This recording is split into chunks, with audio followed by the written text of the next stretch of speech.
Good evening, comic fans. Let me know how this is working. I'm trying out a different setup here. I've got a new laptop that I'm playing with. I got the microphone down here. Hell, I got a second camera set up here to kind of check things out. So I'm messing around a bit with stuff. So it's a brand new laptop. Still the same old Logitech cameras and all that kind of stuff. But let's try and experiment today to see how things work out. Welcome. It's Sunday. We had our chat this week. It was just myself and Rasa this week on my channel. So if you want to go back and check that out, it's archived. Hey, look at this. Hello, Gore Vidal. How are you? An enriching Sunday watching For the Love of Comics, and then you and Rasa talking comics. Yeah, I was listening to For the Love of Comics stream on my way back. We went to a little market this afternoon. Long story. The gist of it is we went to this market, spent some time there. It was really fantastic. A lot of local makers. We ended up buying some groceries there, some chickpea burgers, some soup, some just a variety of amazing things, some sausages. I think it's going to be a feast tomorrow as we have another barbecue now that the snow has melted. It was great just kind of seeing like local Manitoban and Winnipeg people with their wares. Hello, Colin Blanchette.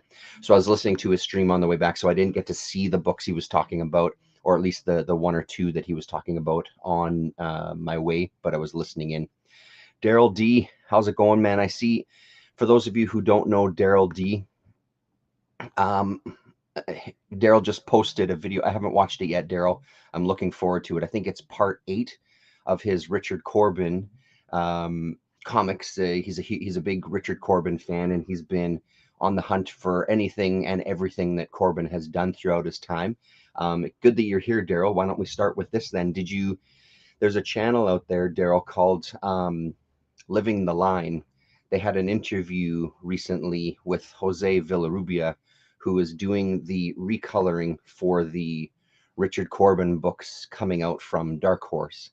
I believe this coming Wednesday, the first of those books comes out called Murky World.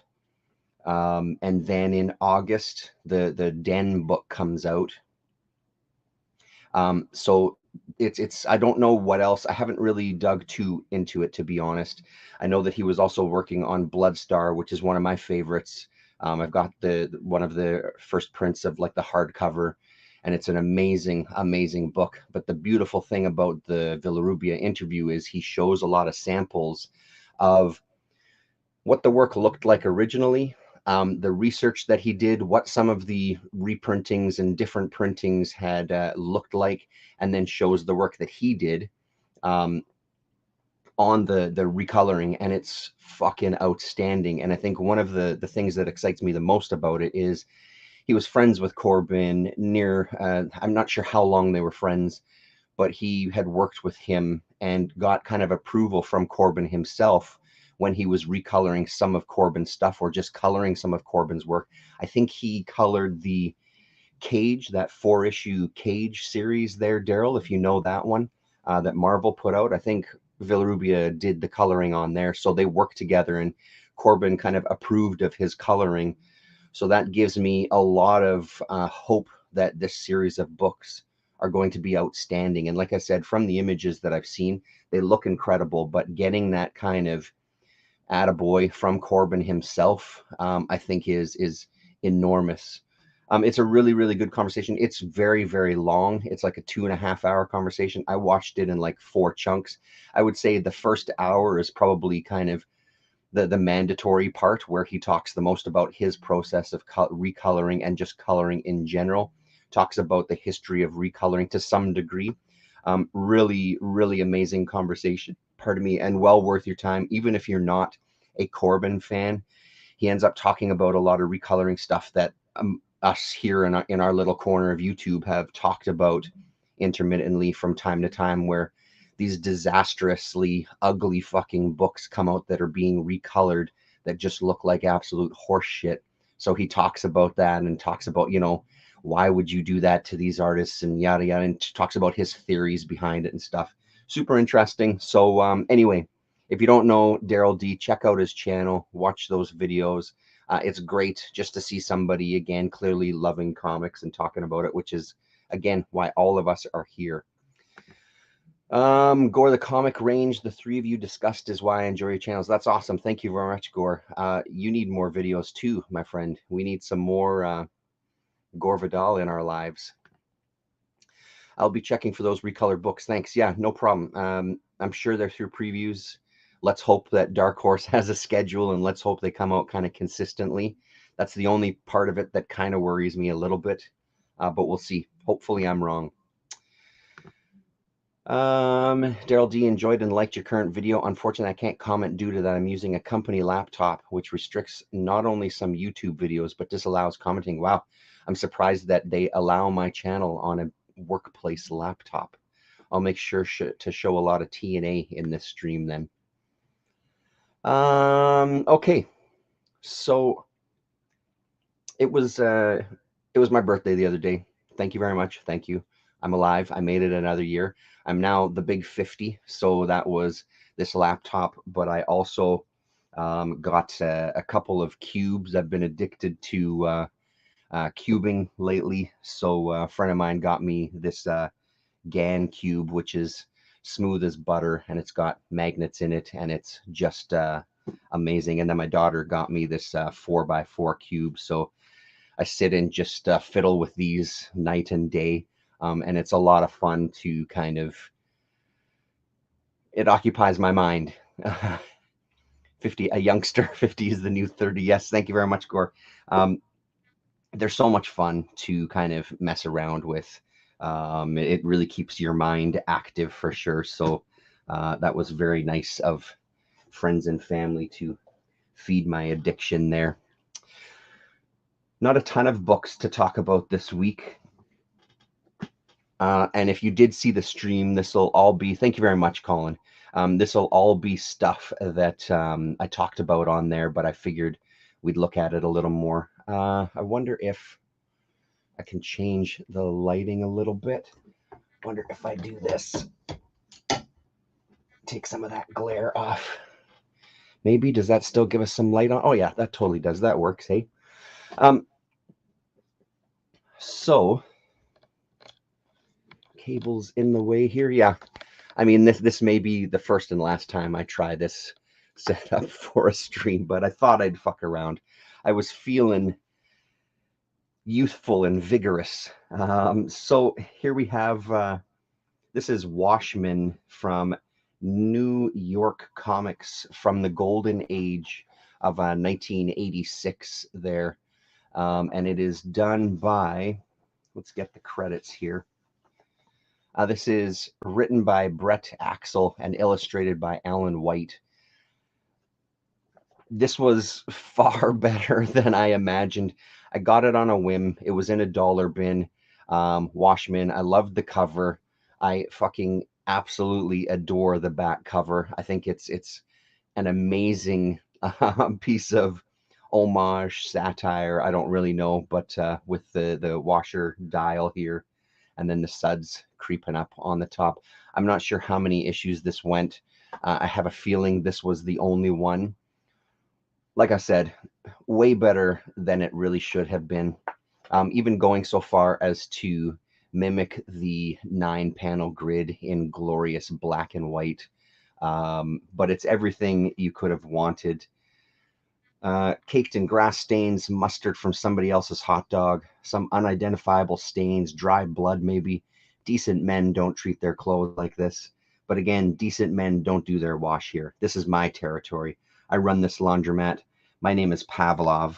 One look at my face and you'll know why. So this is our Rorschach character, and there he is there. There's Pavlov himself. So it's a real fun. I think, Colin, you had told me before that there's quite a few kind of Watchmen satires, ripoffs, gag comics out there. I've seen a couple of them around. I feel like I'm going to start picking some of them up when I see them. This one Like I said, for a single solitary Canadian dollar, 30 cents for you Yanks. No, actually, is that no? That's the total. That's the wrong way. That's the wrong way. Probably $20, equivalent to $20 US, one Canadian dollar. It was money well spent. So not much else to say about it.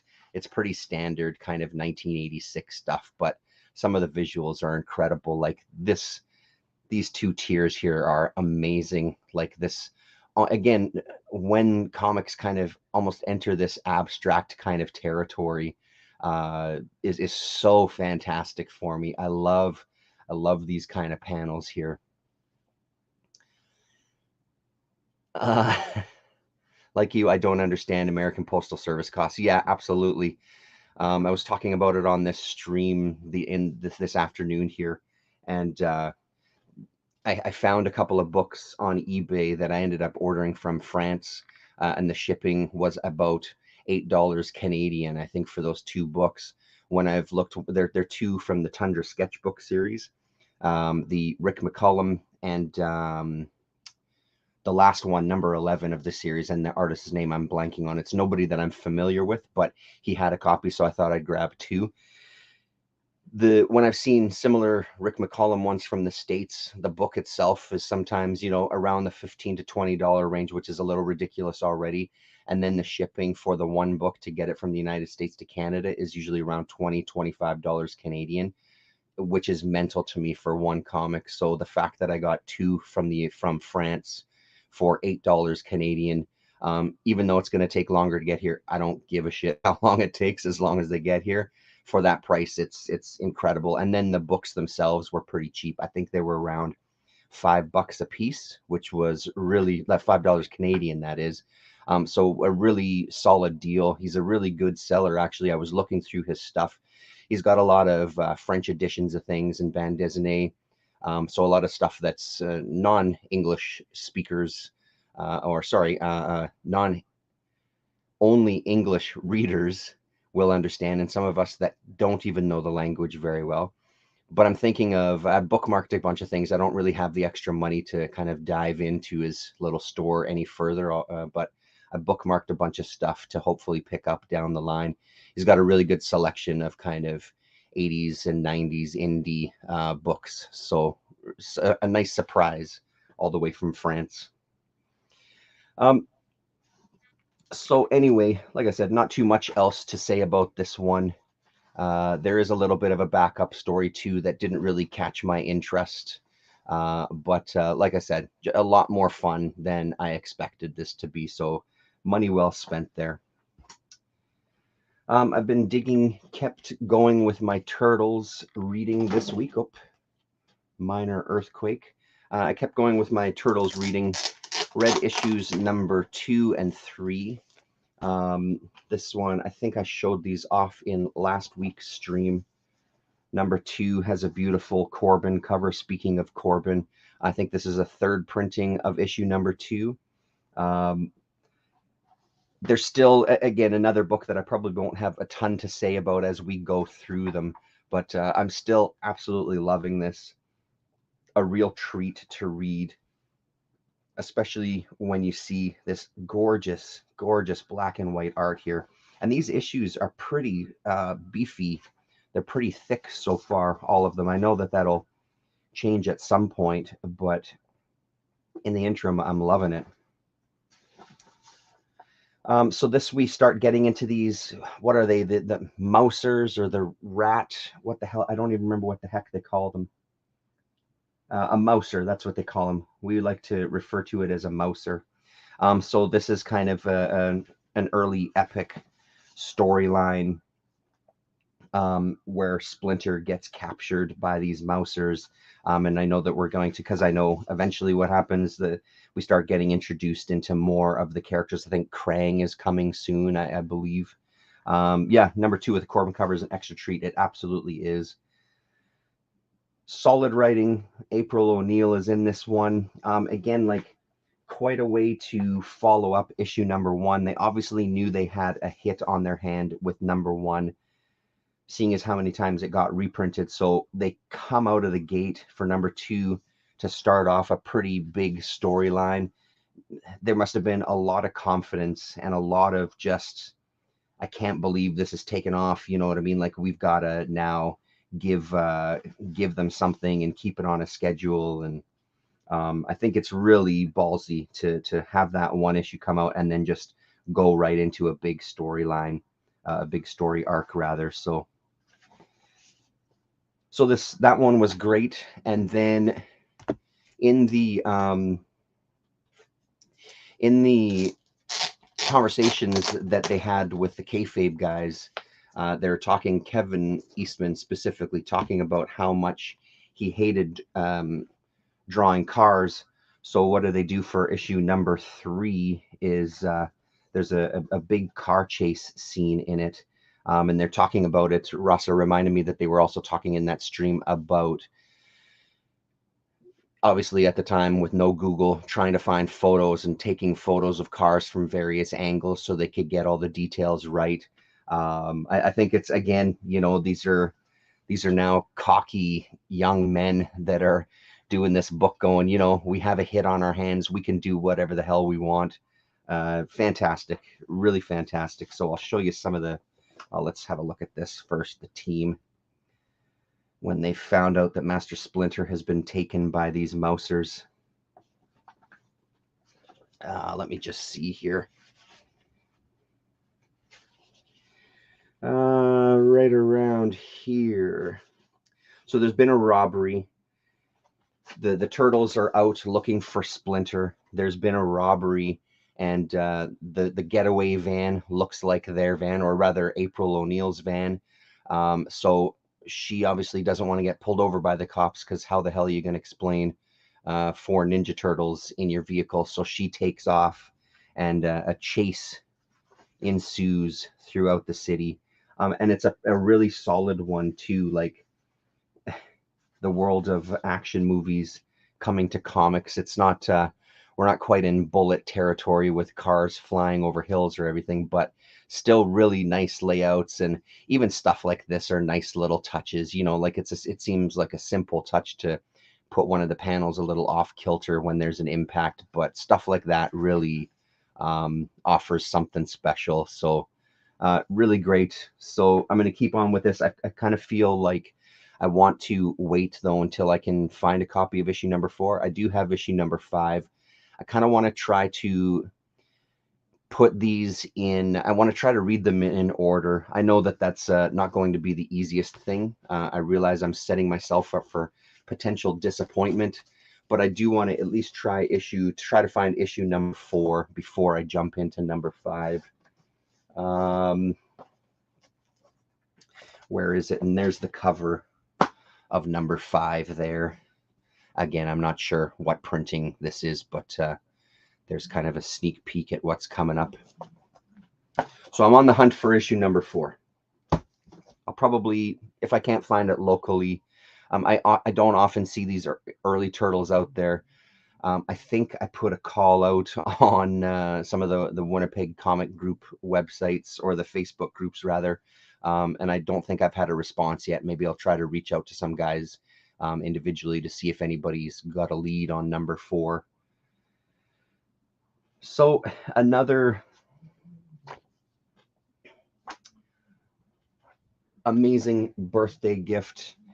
Book Depository is going to be gone. I think their last day is the 20. It's either like tomorrow or it's like the 28th or something like that. It's coming up soon. So I thought I should get in. Maybe it is tomorrow, actually. Monday might be the last day. So the family was nice enough to order these, what I thought was the last 3 books that I needed from the Thorgal series, only to find on the back that we do have number 24 and 25. And I think when I read online about these, they don't come out until next year. So I'm eagerly awaiting those. We have a change in writer. Yeah, 21. There we go. I have them the wrong way. There we go. 21, 22, and 23. Van Ham passed away. And I think, let's have a look inside here.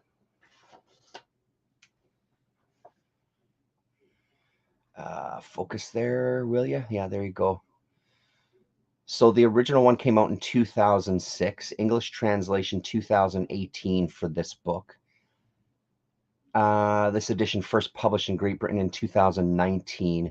So I know that they were bringing these out in English, not necessarily in order. I don't know if that lasted all the way through the series, but this was this whole trilogy here, this three-parter, well, the first three parts of however many parts it's going to be. I thought this was an amazing way to kind of leave the story and kind of hand off the reins to our new writer, uh, Sente. I'm not sure his first name. Eve, is that it? Yves. It just says who also took over the writing for 13, a book that I'm way behind on. So what year do we have on this one? Yeah, so 2007.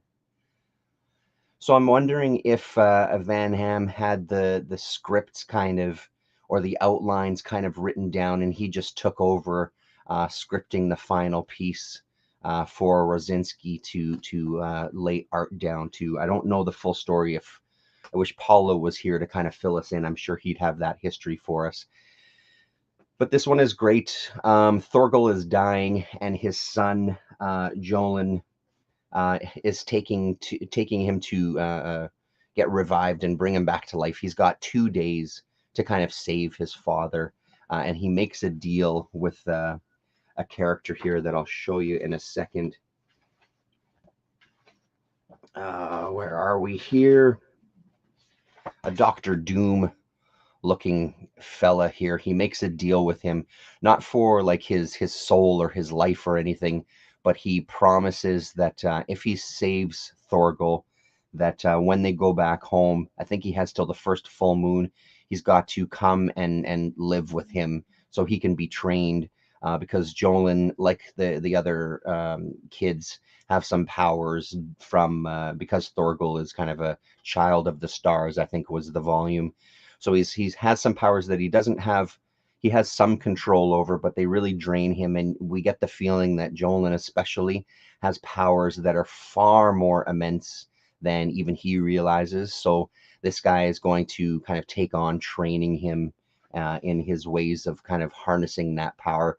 We have an idea potentially what the end is going to be. I think it's going to be a bit of a bait and switch for us, though it might be a little bit of a red herring. But really fantastic story. So of course Thorgal gets saved. You can't kill off the title character.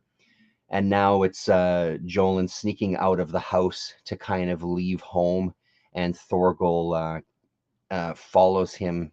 And were you going to leave without saying goodbye? This guy has told him that he can't actually tell anybody what's happening. So we get this beautiful final page here where Thorgal and Jolin get a chance to have a conversation face to face, and acknowledging that you are a man, you've got to go off and do this, and just kind of having their goodbyes. I just thought it was a really beautiful way to kind of end off, paying Van Ham his due and just kind of almost passing the torch of the story to the next generation of writer here. Beautiful stuff. And then the story just kind of unfolds from here. We get to see Jolin meeting some other people. Yeah, it's beautiful art, Daryl. It's a fantastic story. It's equally, it's kind of Conan mixed with kind of Superman, mixed with fantasy, mixed with all sorts of things. Like there's just so many with kind of medieval, with I don't even know how else to describe it. It's just a really amazing mix of stories throughout this series so far, but the art is absolutely stellar. There's no doubt about it. Even just looking at these colors, like everything painted. You can find some videos of Rosinski on YouTube doing some painting. I think it's at his house and he's sitting outside and painting some pages. One of my favorite series, hands down. It's not even a question. I'm so glad to have another 3. Let's just catch up here. Rarely see those TMNT books here, and when I do, they're pricey and they sell. Yeah, and that's the thing. I don't see the early stuff, and often when I do see the early books, they're slabbed. Like if I see issue 1 or 2 or 3, they're slabbed, which is why I jumped on these so quickly when I found them. And yes, Book Depository is shutting down. I'm not sure why.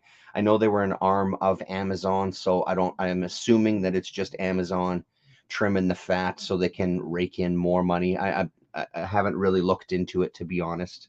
Um, it was just a great resource. I'm glad that I managed to get all these books from them. They have been a really good resource. I was saying to Rasa this afternoon too that I never see Thorgol, especially around here. I don't see many Cinebook titles around here, period.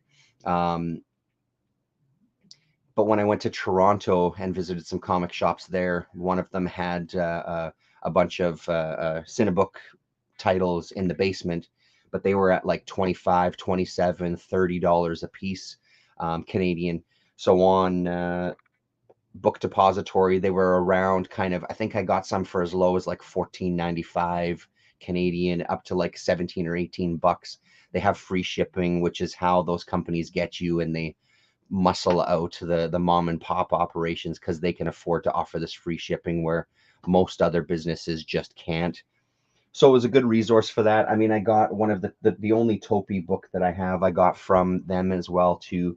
So I have kind of scored a few amazing titles from them over the years. And that was the thing with that Book Depository site, European, the English translations of European titles. There was so much there. I got that Western book. I got a bunch of stuff from them. A lot of Cinebook stuff I ended up getting from Book Depository. So I'm going to have to find another outlet. Rasa says that she has a place that she can find stuff for pretty cheap.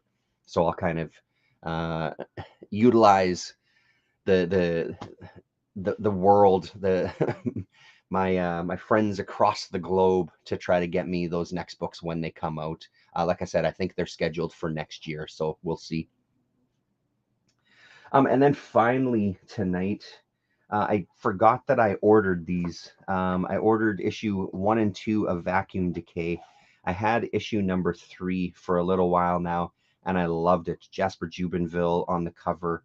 Um, who else is in this one? So this is Harry Nordlinger, his title here, his kind of horror anthology title, and it's fantastic. I loved this issue quite a lot, and it's one of those books that you end up hearing a lot about from a lot of people. For issue number 1 here, they're on this was the 4th printing. Sorry, issue number 3, my mistake. For issue number 3 here, this is the 4th printing of it. And that's something I was mentioning in the stream this afternoon. Issue number 1 is on its 7th printing, I think, is what it said. If I can actually turn the page here. Yeah, 7th printing. I find that incredible. I'm so happy to see. One of the toughest things about some of this real modern indie and self-published material is that they can only afford to do so much, and once those are sold out, you're done. Good luck in getting something. There isn't much of an aftermarket for these kind of books yet.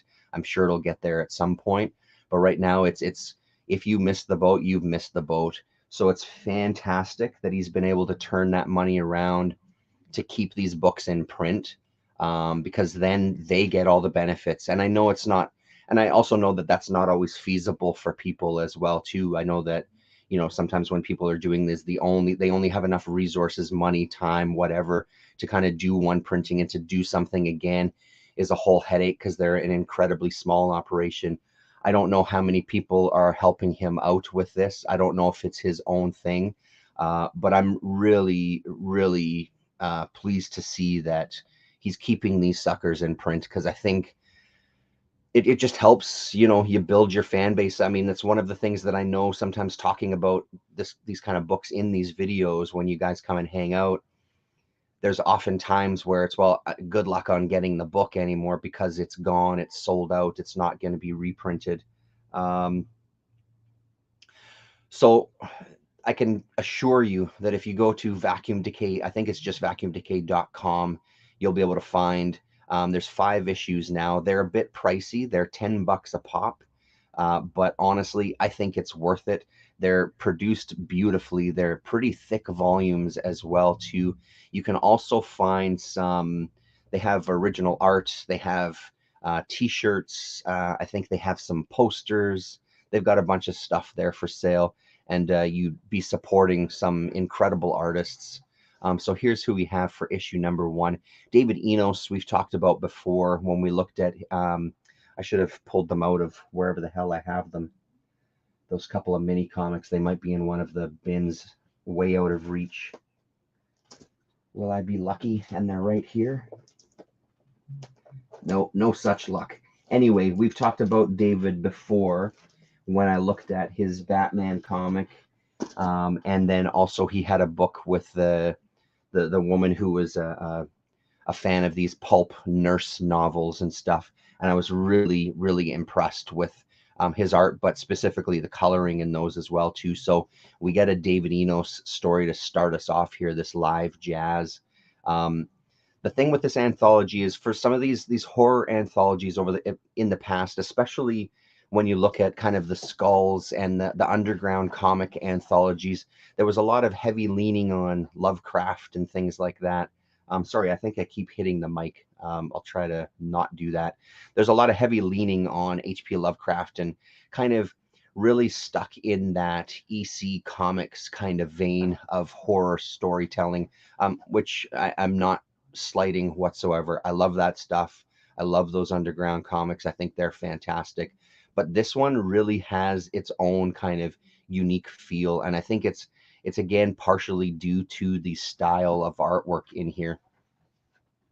Yeah, Colin, this is one of them here, and I'm not sure if he appeared in one of the other. Like I said, I'm missing issue 4 and 5 of Vacuum Decay, so I think he might have appeared in one more of those as well too. I was so taken by those books, and it was Colin who I saw the David Eno stuff in one of Colin's videos first, so that's what turned me on to him. But I'm completely overwhelmed with David's artwork. I love it so much. There's a different kind of horror happening here for the most part. You do get like this Mike Diana one, which is kind of, it's Mike Diana. You get what you get. It's kind of like a Johnny Ryan level of violence. Mike Diana, obviously, way before Johnny Ryan even considered putting pen to paper, though. So beyond the Mike Diana one, there's a real kind of a different kind of disturbing feel to these stories that I think works so well, because there's a couple that just made me plain uncomfortable.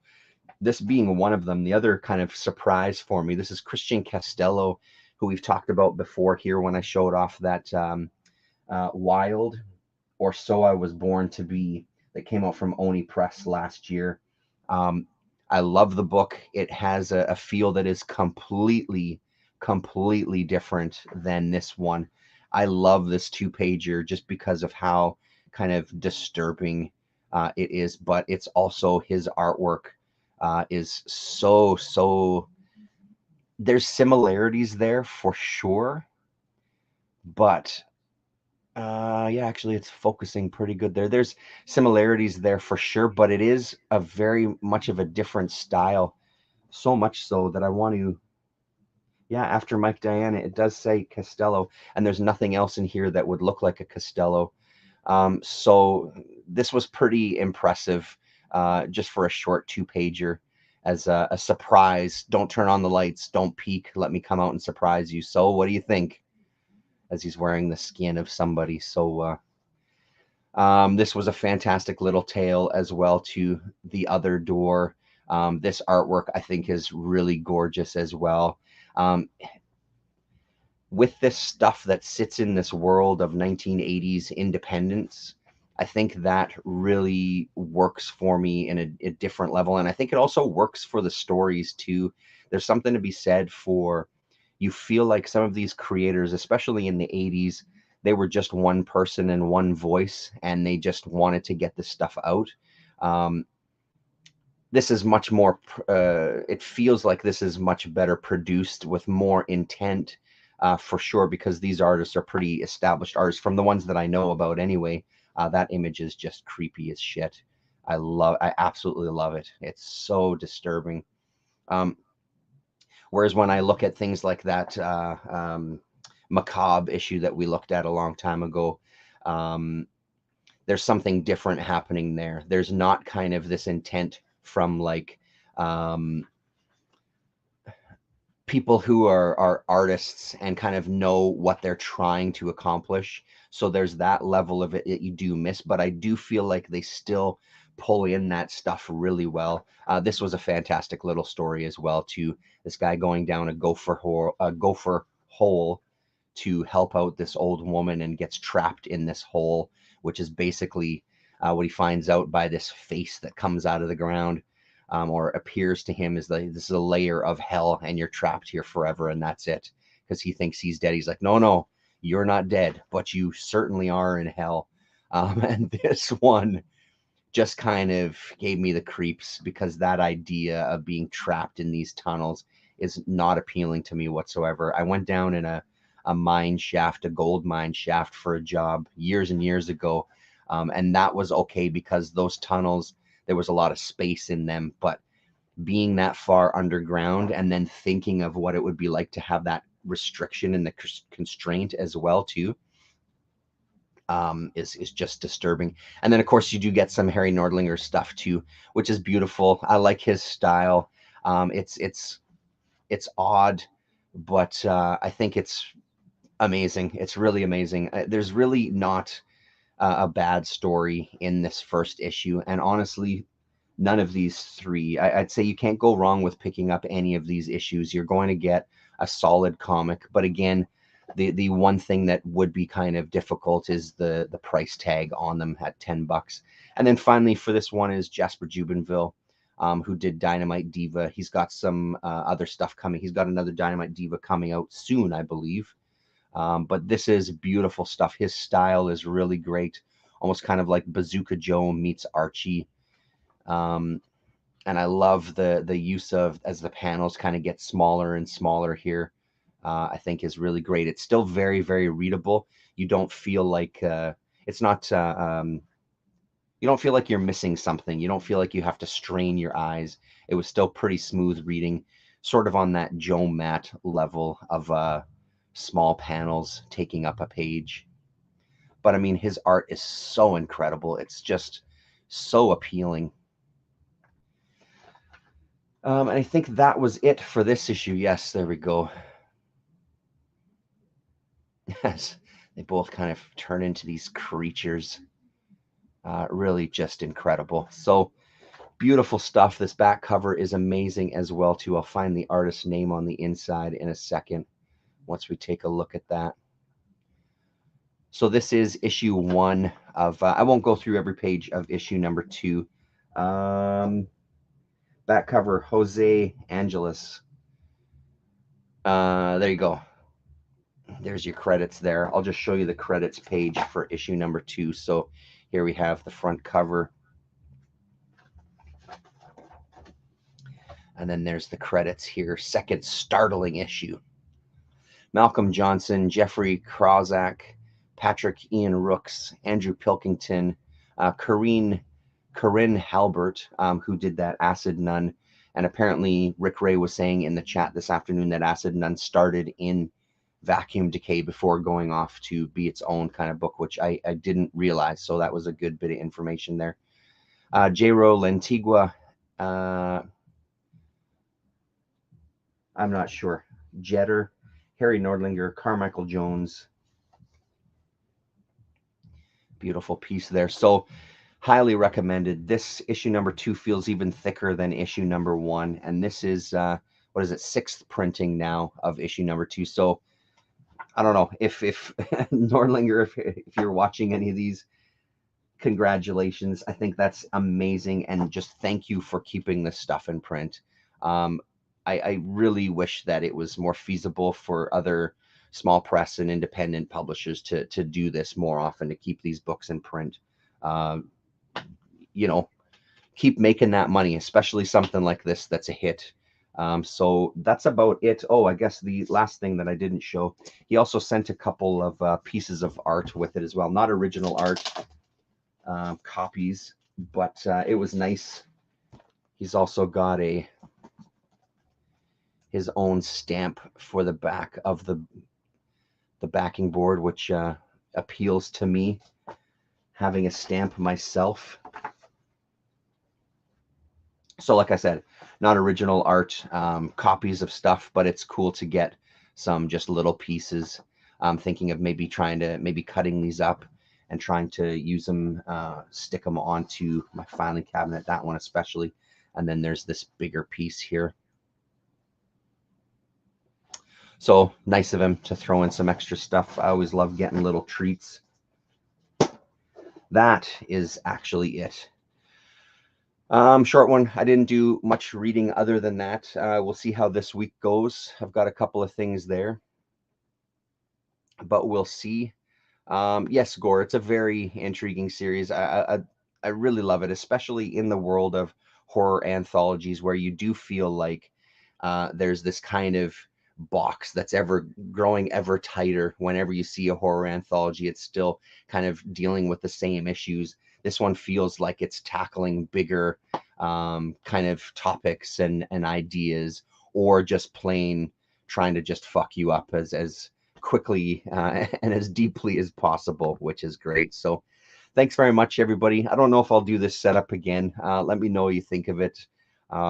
It's a little, I don't mind it, but it's a little difficult to say the least. And I'm not crazy about this background here of the other side of our little room that me and my wife share. Very, very small, very, very full of stuff. So next week we're on Ross's channel for our Sunday hangout. And like I said at the beginning, if you're interested in Corben, keep your eyes out for the Dark Horse reprints. I think they're going to be fantastic. Check out the Living the Line channel to see the Jose Villarrubia interview. Like I said, it's huge, bite-sized chunks to listen to it because it's very, very interesting. Thank you very much, Gore. I appreciate it. Thank you very much, Daryl. And we'll talk to you guys next week. All right, take it easy.